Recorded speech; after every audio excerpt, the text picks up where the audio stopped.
The Mercedes-Benz Interview Lounge. That was awesome, guys. Thank you. That was. Amazing. I know. Having these beautiful, rich voices. It's still early in the morning. I mean, well, we've been doing media for like 5 days, so we're now adjusted to singing at 6. So we did a few days in Canada now and here in the U.S. So we're ready to rock and roll. It's always a little more adrenaline going. But this morning, funny stories. I was doing a vocal warm up in the public bathroom across from the gym in my hotel because I didn't want to wake up my neighbor. I'm like, where's that warm up room? And he's like. He sends us a picture. It was it's creepy. the hardest thing. I was in the stairwell, and one guy comes in and goes, "Are you okay?"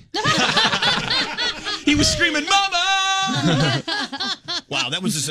And talk about two songs that have nothing in common. Yeah, that's right. Except Welcome the to a tenors. tenor show. Yeah, that's right. That was awesome. All right, so I know you guys are going to be at Town Hall here in New York on December 20th, but you're just coming off a very extensive tour, right? I mean, you guys have been on the road, away from home. Yeah. We just finished a North American tour. We started actually in Newfoundland, Canada on the far East Coast, and then came down the Eastern Seaboard from New York down as far as Georgia, Tennessee, across the middle, Kansas, Utah, and ended in California. So we've seen a lot of this amazing country, and the fans have been incredible. So when do you rest? Never. Christmas. You know what? Christmas.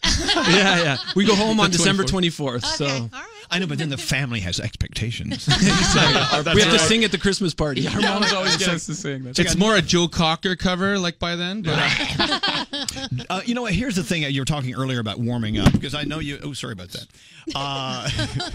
I have that effect on some guys. You just dropped the mic. Trying to find a place to warm up, because vocalists know you have to warm up. Of course. oh yeah. Well, we always equate it to like an athlete, like you wouldn't get someone to just do a 100-meter sprint, but the warm up, the stretching, the food, the liquids, all that is the difference between like a 10-9 and a 10-4, right? Right. So we want to kill it for you. We want to kill it for America. So we just get up a little earlier, do a little vocal warm up in the hallway or the bathroom, and Bob's your uncle. Starbucks always helps too. Thank you. Oh, plug. Yeah, but you just dropped a name on the floor. Exactly. But when it comes to the warm up, because we'll have friends come in and then they're going to perform for us, and I'll just be in the middle of a conversation with, let's say, BB Rexa. She's like, "Oh, so Elvis, how's your new apartment?" Yeah, exactly. Nerves. Are you okay? Lip trill. Yeah. Calm down. And everybody has their own way of doing a vocal Yeah. You know what? warm-up, We were actually warming up in a cab on our way to our U.S. record label audition. And we were warming up like that, but our sound's a little more like dying goats sometimes when it's early, Can you, what do you sound like? Ray's just got the worst. It's scary. I'll do that again. He's got the best ones. It's like you're trying to get That the is voice a dying forward, goat. right? Oh It my is. gosh. So anyway, the guy stops the cab, Yeah. and we're like in a rush. We're going to be late to our freaking audition. Not a good sign. And he stops the cab. He's like, "Get out!" He thought we were sort of making fun of him because there were three guys all going at it, and we actually had to stop. And he had a French accent, and we sang one of our French songs in 3-part harmony. He got emotional and drove us there and didn't charge us. See, you turned it around. And we got the record deal. So Yeah. So that's New York love It was right a good there. day for everyone, including your That's so Uber cool. driver. Okay, well, so back to Bohemian Rhapsody. As you know, of course, with the movie out right now, I mean, the song has just always been around. Ever since it came out when I was 11, I believe, is when that album came out with Queen. Wow. I know, I'm old. It's just, especially right now, it's just at a very, very, very heavy boil. So I'm sure when you whip that out during your shows, the people in your audience just must love it. It's unbelievable. The reaction's been awesome. We usually kind of end our show with it, and the first time we sang it was in Vegas.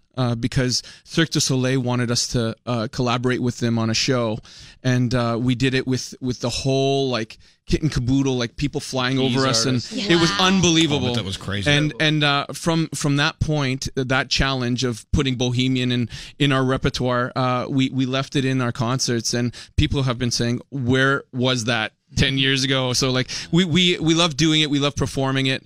It works because we're as you notice, we have very different voices, and so we there are different parts of that song that Freddie wanted to capture, the opera moment and the rock moment and the ballad moment, and it fits well for us. Well, that makes me wonder, though, as a performer, is that a difficult song to do? Because it sounds like it's the most difficult song ever written. It's difficult Or in the one of them. sense that there's just so many changes, so many movements. It's all very high. He was a high tenor, and you want to do the song justice and not, compromise the melody or anything.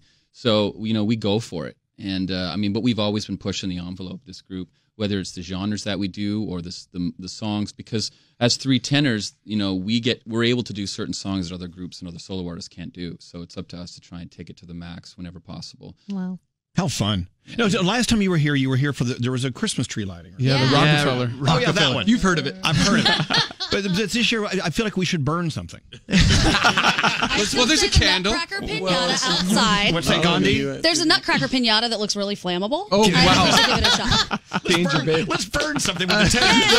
You guys are nuts. I love it. I know. We're out of our minds. I can't thank you enough for coming in here and doing that, because I know it's not an easy task to do these things this early in the morning, especially when you're pulling a Bohemian Rhapsody out. And then, back to the song you did from the Christmas album. What's the name of that song? When We Are Together. Okay.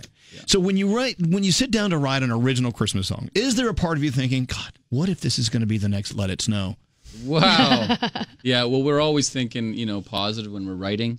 I mean, we're writing for a new album right now and getting together, trying to find that message that we want to put out to the world. What do we stand for? Obviously, when you're doing Christmas, you want to touch all the emotional points, bring energy, bring love, bring family, and make it universal for someone from 6 to 96 can enjoy it. So there's some certain things you got to be conscious of specifically for a Christmas song, but overall, just make it happy, make it great. And that's one of the great things about the Tenors is that they are bridging this gap between people who like rock music or pop or hip hop or whatever. Yeah. How many rap songs do you have? Yes, we're looking at a mashup coming up at your arteries, all seeing abstract, analyze everything, add young. Oh no, you let it out. Arsenal's just astonishing.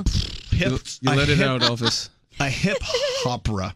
We don't do that in our show. Hip opera. Hip opera. Well, you know what the cool Elvis. thing is that when people hear the tenors, they're not sure what to expect, because oftentimes that's a term used in the classical repertoire or the classical genre. But as Cliff said, tenors, like Freddie Mercury was a tenor, Sting is a tenor.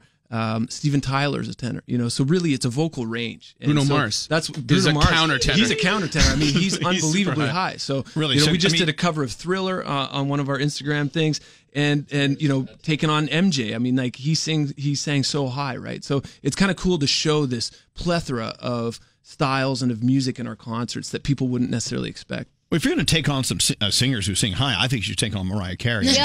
Oh, boy. She's going to be here. When's she coming in? Wednesday. Oh, awesome. We'll just stay here. Just hang There out. you go. Yeah. Hey, We could sleep in this. Speaking of taking on, we actually crammed Bohemian Rhapsody into a 1-minute version on Instagram at Tenors Music. You go there and we try, what sections are really, really important. So we do bus sessions.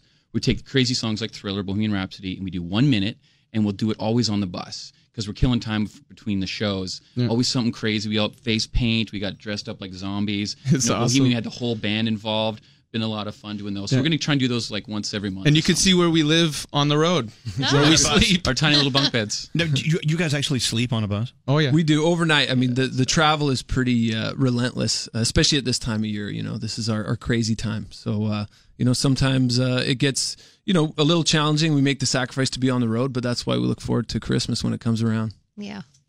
Get on an airplane. What is it? You know Sometimes what? it's better to be on the bus. Yeah, it's harder because after a show, after the meet and greets and stuff, you just hop on the bus. We unwind. We usually go to bed at like 3 or 4 in the morning. Yeah. But you're sleeping on the bus. So the next day, you're in the new city. You wake up. You don't have to go through you're at the security venue. in the morning and then Yeah. fly to another Yeah. city. And you It's find it actually easy easier. to sleep on the bus? You get used to it. Okay. Yeah. I do miss earplugs I and do miss the frisk. the melatonin. You miss getting frisked? I do miss that. I get it. You just, It's a nice massage before I get on the plane. They're like, no, I don't. I think you missed a spot. it's true. Throw their rubber gloves on. That's one of the bad things about buses. They just don't frisk me on the bus. I feel like you could hire someone to do that. I have a feeling, really we're wanted actually to. going to get someone for the Christmas tour to make us smoothies and frisk us. There you go. Thank you guys so much for coming in, and what a gift. I appreciate it. Thank And you for having us. we have to burn something. We'll burn something. Well, if we're in Canada, we can burn Because when we were together, of course, they sang that's from Christmas Together, the Tenors album, which is available now. And when you see them, for instance, at Town Hall here in New York City, December 20th, I bet if you're really nice, they'll do Bohemian Rhapsody for you. Anyway, Merry Christmas, guys. Thank you for coming in. Thank you. Have a good one. We'll be back after this.